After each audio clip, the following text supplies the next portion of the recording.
Բարի օր, ինչպես ամեն շաբաթօր, այսօր եւս ընդ որում վերջին ոչ նախընտրական շաբաթօրվա մասին է խոսքը, քարոզչության իմաստով եմ ասում, Հանրամեդիան է հանրային ռադիոյի եթերում, որի շրջանակում ես եւ իմ գործընկերները քննարկում ենք այն բոլոր խնդիրները, միգուցե երբեմն նաեւ առավելությունները, որ կան հայաստանյան հայրենի մեդիա դաշտում, եւ այսօր այդ հարցում իմ դաշնակիցներն են հուսամ Հանի կենտրոնից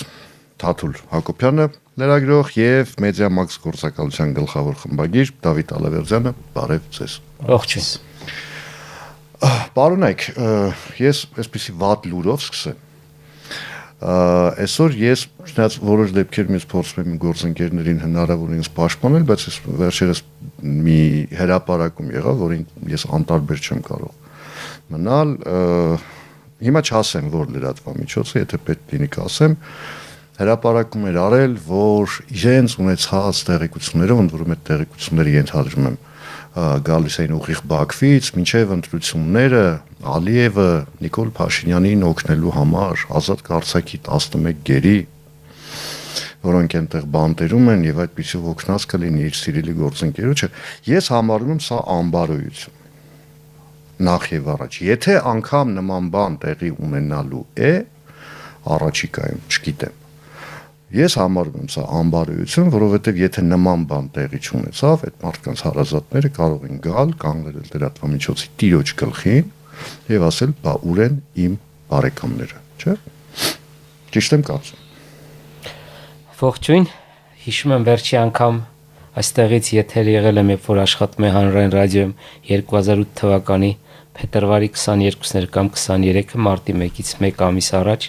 դա իմ վերջին եթերն էր, հետո ես հեռացա։ Սա ուղղակի հիշեցի, դրանից հետո առաջին անգամ եմ գալիս։ Հիմա ես չգիտեմ, այս նույն տաղավարն է թե չէ, որտեղ բավականին բաներ ա փոխվել։ Դե գիտեք,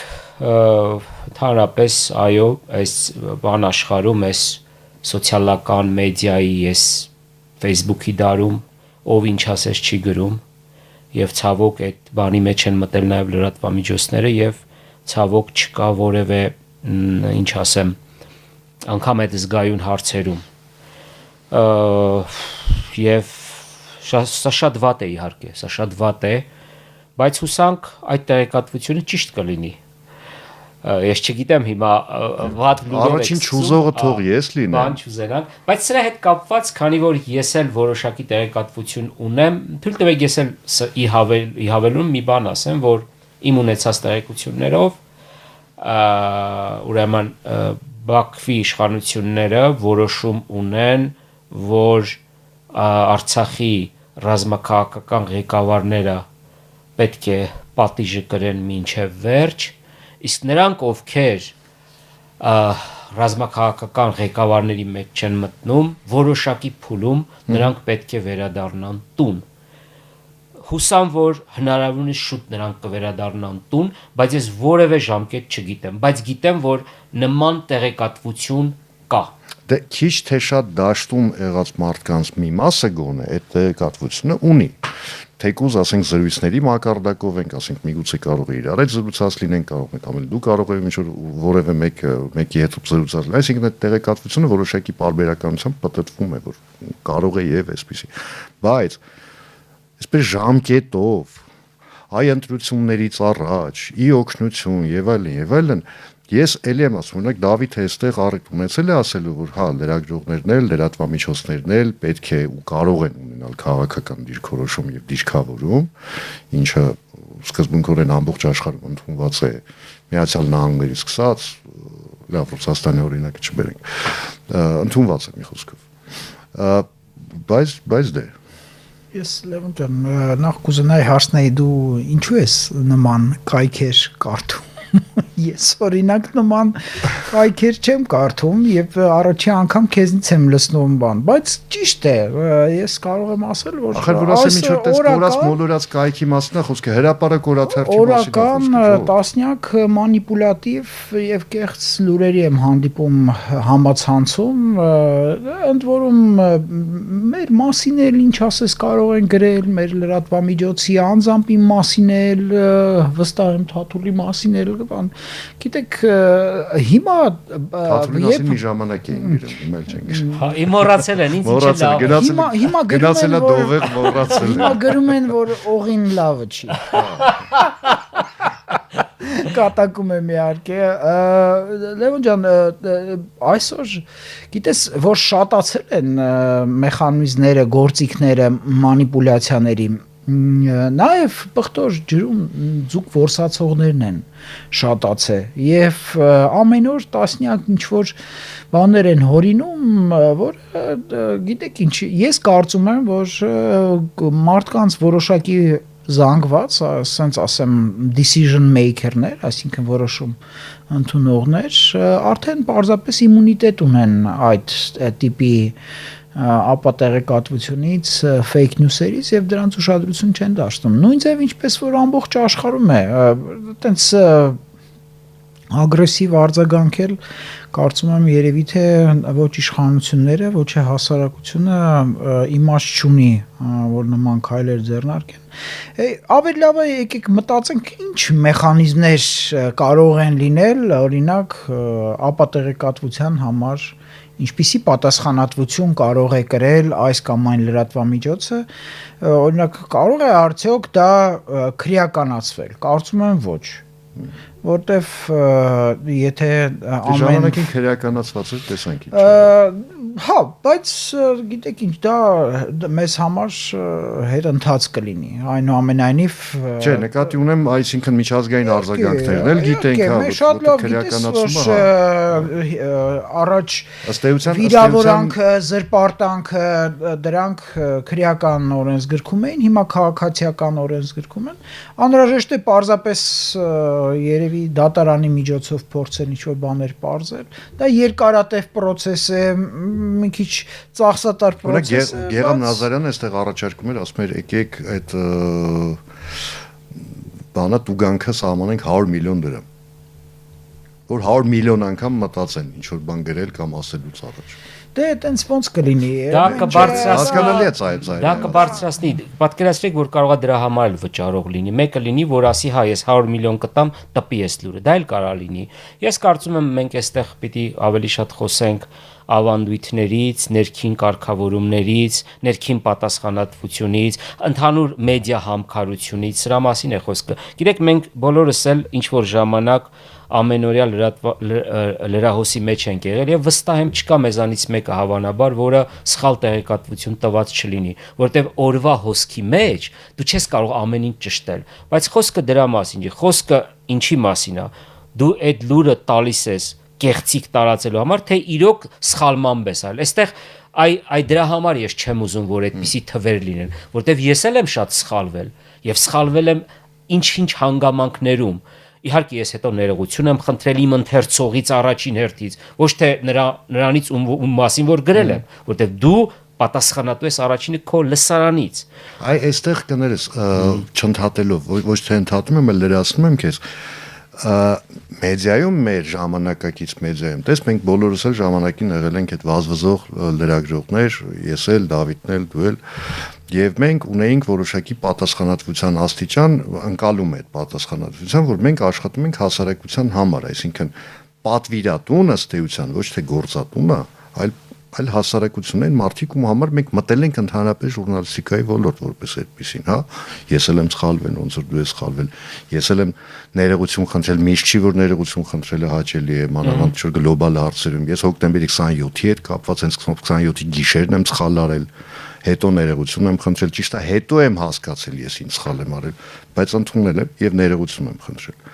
Հիմա այդ ընկալումը լրագրողների մոտ, իմ գործընկերների մեծ մասի մոտ չկա, որ իրենք պատասխանատու են, ոչ թե նրա համար, թե ինչքան լայք կհավաքեն, հա, այդ ինչքան տարածում կգտնի այդ նյութը, հիմնականում դրա հետևից են գնում, բայց եղբայր դու պատասխանատու ես այն մարդկանց համար, ում դու, հա, Էքզյուպերիին եթե մի քիչ փոխաձևենք, ում ընտելացրել ես, դու պատասխանատու ես այդ մարդկանց առաջ։ Գիտեք, այնուամենայնիվ ես ուզում եմ այստեղ մի քիչ պաշտպանել մեզ լրագրողներից,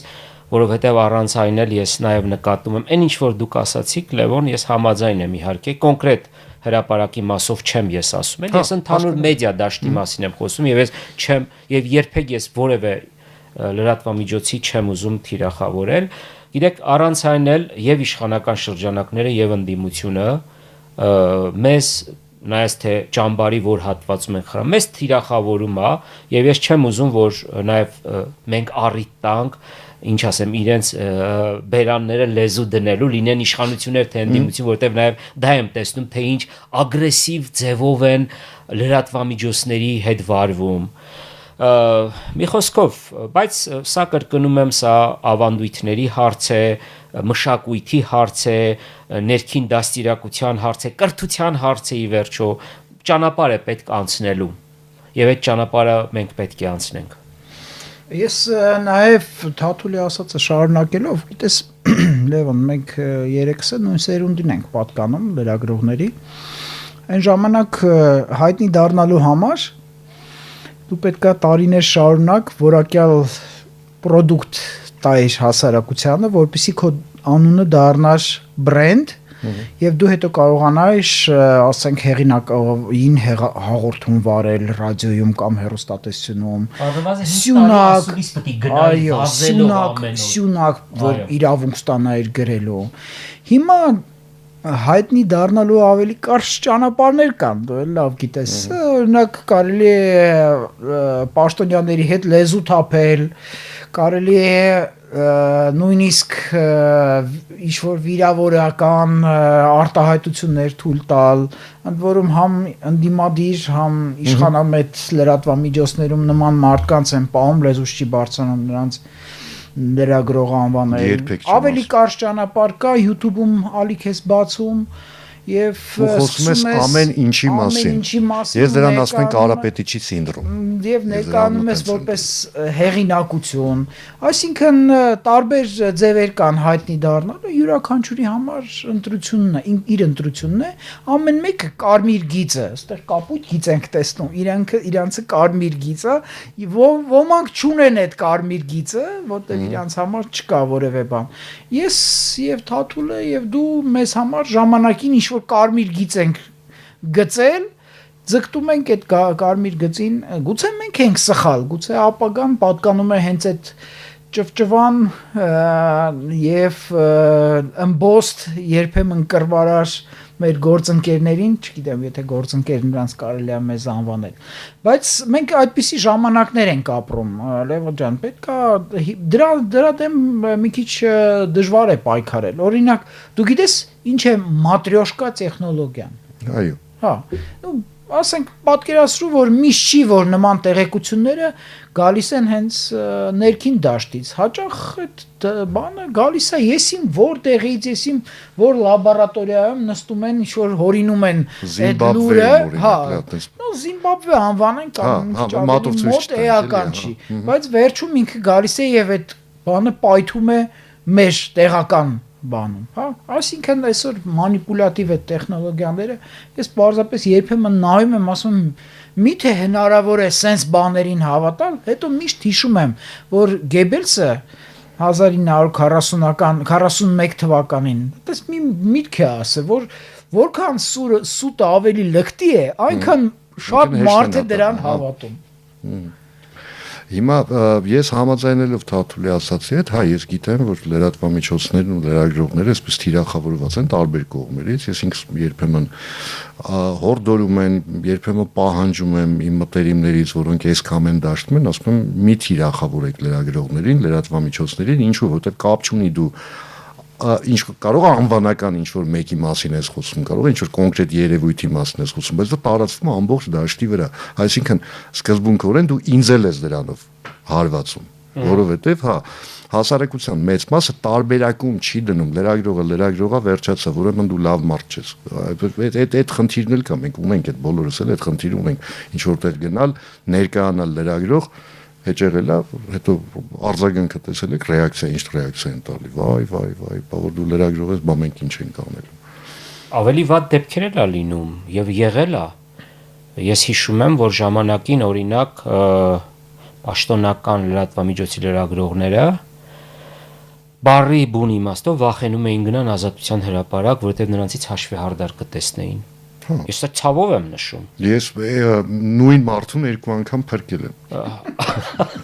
Ուզում եմ ասել, նույն մարդուն մի անգամ Ազատության հրապարակում, մի անգամ Հյուսիսային փողոցում։ Ուզում եմ ասել, որ այո, այսպիսի դեպքեր եղել են, շատ են եղել։ Բայց նաև պետք է հասկանանք, որ սա է լրագրող լինելու գինը նաև, այսինքն լրագրող լինելը ենթադրում է նաև որոշակի ռիսկեր։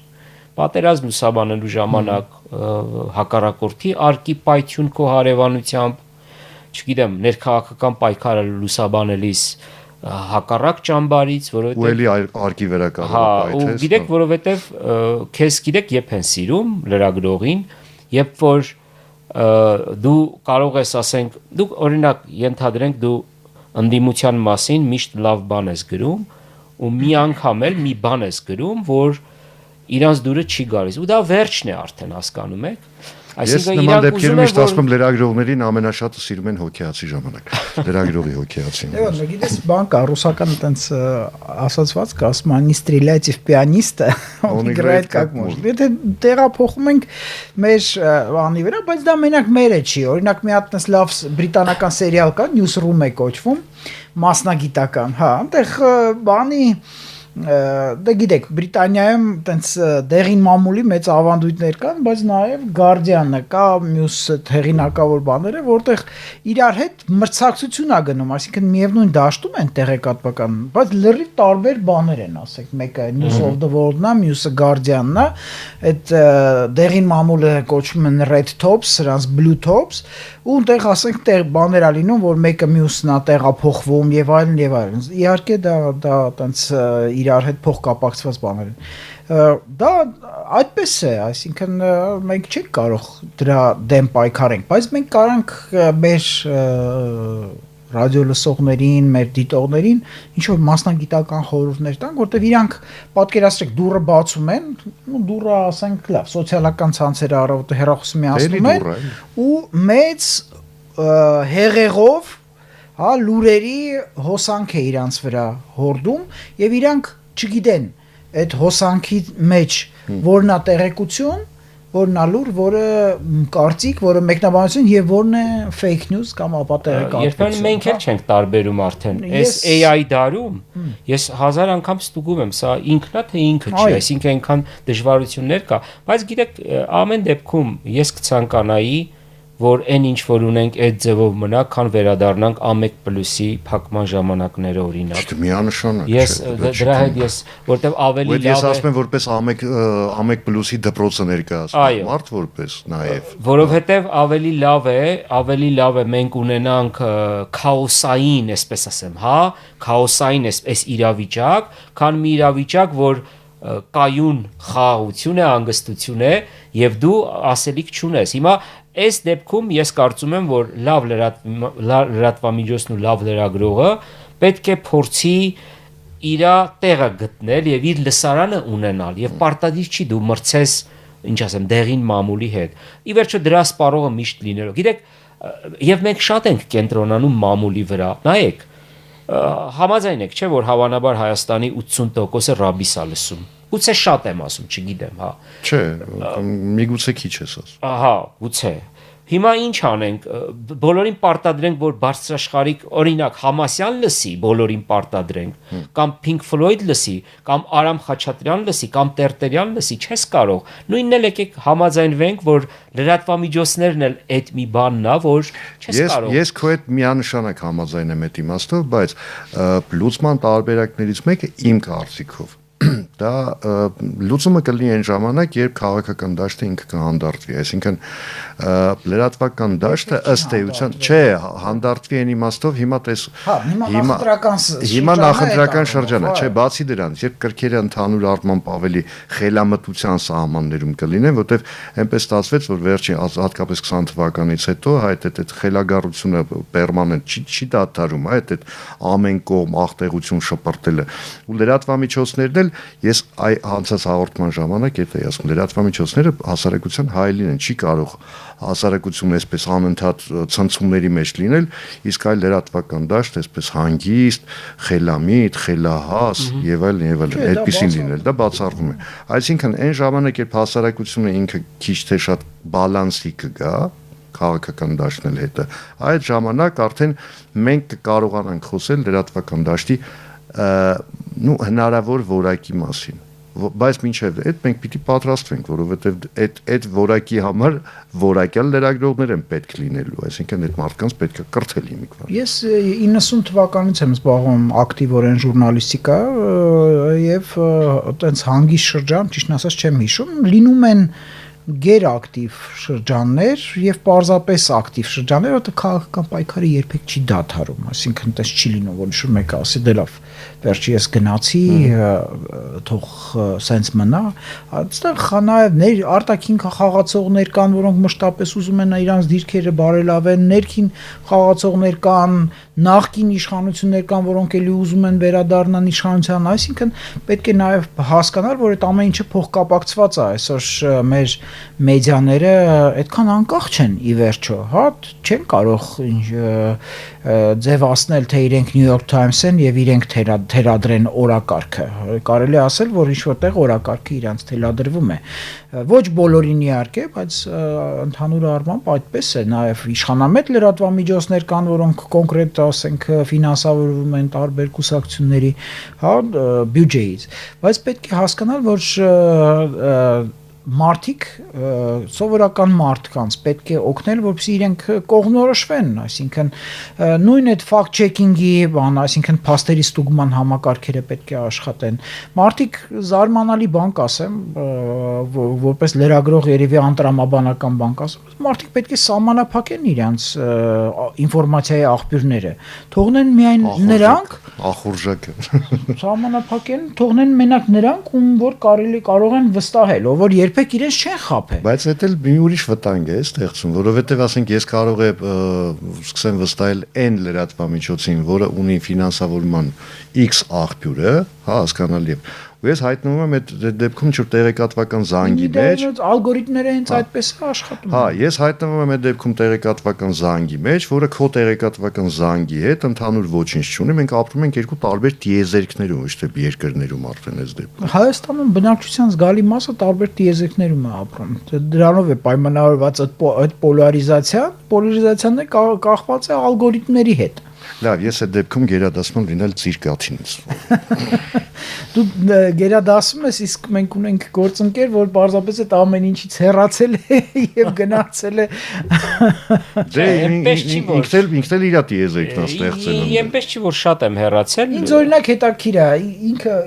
Թաթուլ ինչպես է օրդ անցկացնում, արդյոք տեղյակ ես երկրում կատարվող իրադարձությունների ամբողջությամբ եւ որ աղբյուրներին ես վստահում։ Ես կարդում եմ, ես հիմա չեմ անուններ չեմ տա, բայց ես կարդում եմ պատկերացրեք 30 տարուց ավել կա մեկ լրատվամիջոց, որը ես անդադար կարդում եմ, նույնիսկ այն ժամանակ եմ կարդացել, երբ որ իմ լրատվամիջոցի հետ եղել ամրցակից եւ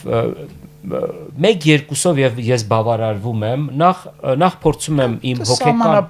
իմ հոգեկան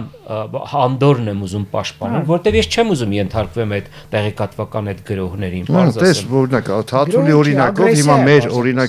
օրինակ ռադիո լսողներին խորհուրդ համար առաջին սահմանափակեք այն լրատվամիջոցները,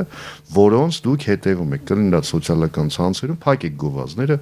արգելեք խմբերի։ Հիմա եկեք ես անուններ օրինակ տամ, որպեսզի ավելի པարզ լինի։ Հա, էլի։ Ես նայեք, էլի կրկնում եմ, մենք սրբեր չենք, մենք կարող ենք սխալվել եւ 1000 անգամ կարող ենք սխալվել։ Խոսքը դրա մասին չի, խոսքը նրա մասին է, դու սուտ լուր ես տարածում, թե սխալվում ես, որտեղ դրանք լրիվ տարբեր բան։ Բայց օրինակ, եթե ռադիո լսողներին խորհուրդ ենք տալիս, ես օրինակ հանգիստ կարող եմ իրենց խորհուրդ տալ, օրինակ Mediamax կարդալ, Civilnet կարդալ, Ազատություն կարդալ, հետ կարդալ, էլի կարող եմ թվարկել։ Այսինքն կան լրատվամիջոցներ, որոնք կարող են 2-3-ը բավարարել, որպեսզի դու ամբողջությամբ քո բան անես։ Բայց անպայման հետևեք հանրային ռադիոյի, ռադիո լուրի։ Ֆակտորները լավ։ Հա, ես հատուկ չասացի, թողնելով ես մեծ չեմ գնել։ Ուզում եմ ասել, ունի հետաքրքիր շատ հաճախ։ Հետո շատ նաև կան նոր բացված էլի լրատվամիջոցներ, որոնք բավականին լավ են աշխատում։ Ուզում եմ ասել, հաճախ օրինակ Infocom։ Ինչու ոչ։ Համառոտ լուրերի իմաստը, օրինակ ես Ինձ մի նախարար էր իմ մոտ հյուր եկել եւ երբ իրան հարցրեցի, անտառում քայլում ենք, հիմա էլ է նախարար ինքը, ասեցի դու ինչ ես կարդում, ասեց Infocom, ասի ինչու, ասեց լավն է ինքը, ասի բայց գիտես չէ իշխանական չի, ինքը ասեց գիտեմ, ասեց բայց լավն է, ուզում եմ ասել որ տեսեք օրինակներ, հիմա վերադառնալով այդ որ մենք բողոքում ենք, չէ, հոգեկան ինչ որ բանի կա, ինձ թվում է մարդիկ իրանք են ուզում այդ լուրերը կարդան, որտեվ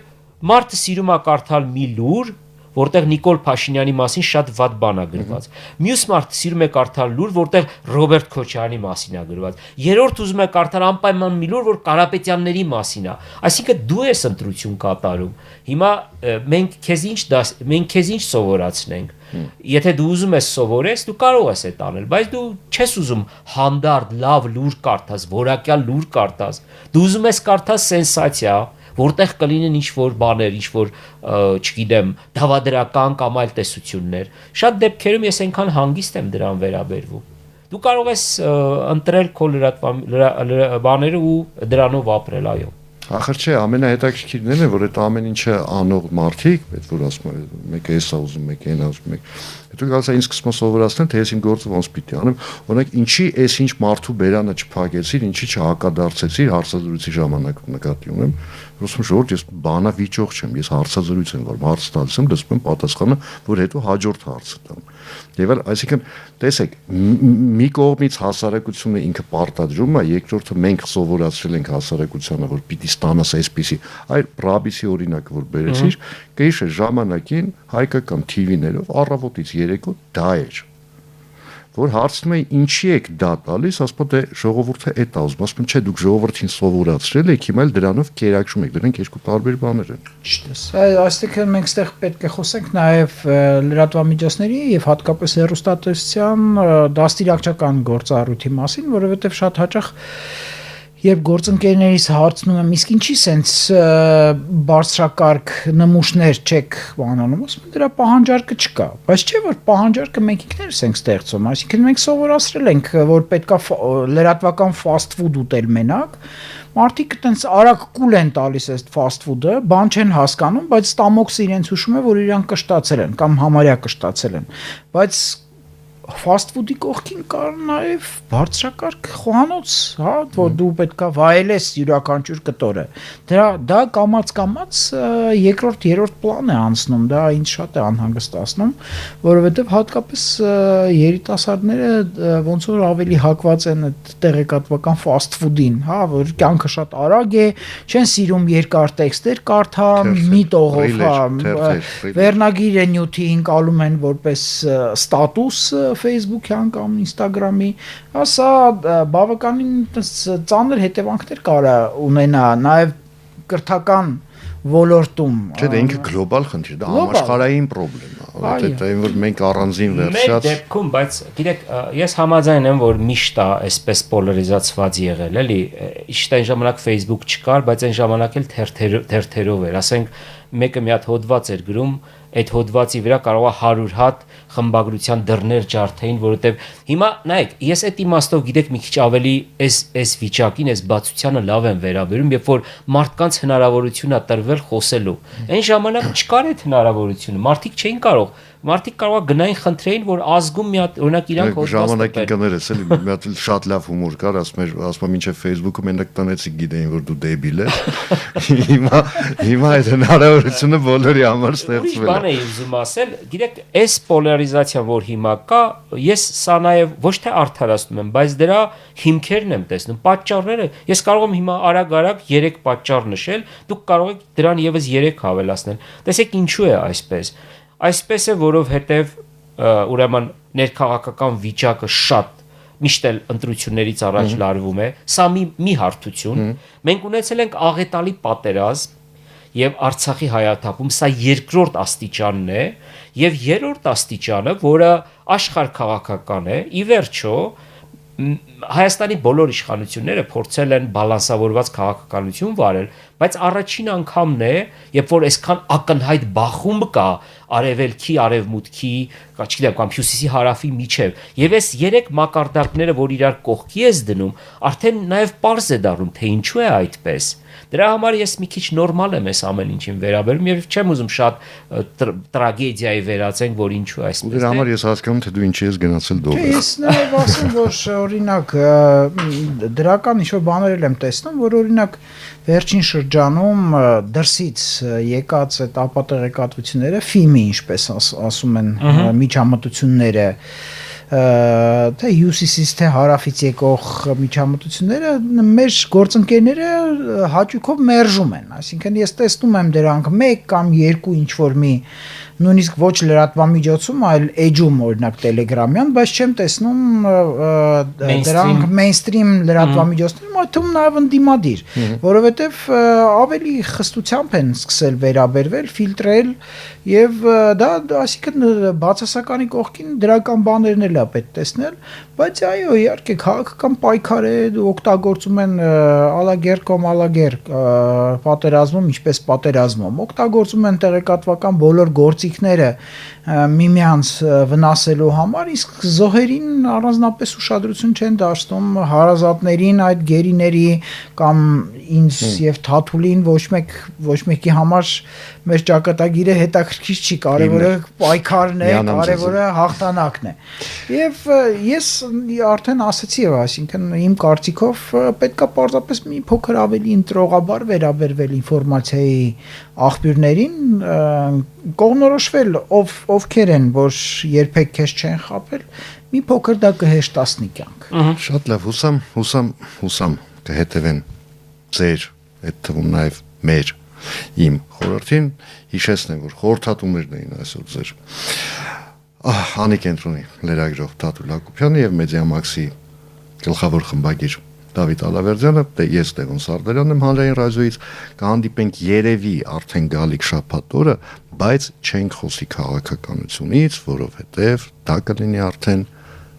նախընտրական քարոզչության շրջանակում։ Շնորհակալություն, հաջողություն, լավ մնացեք։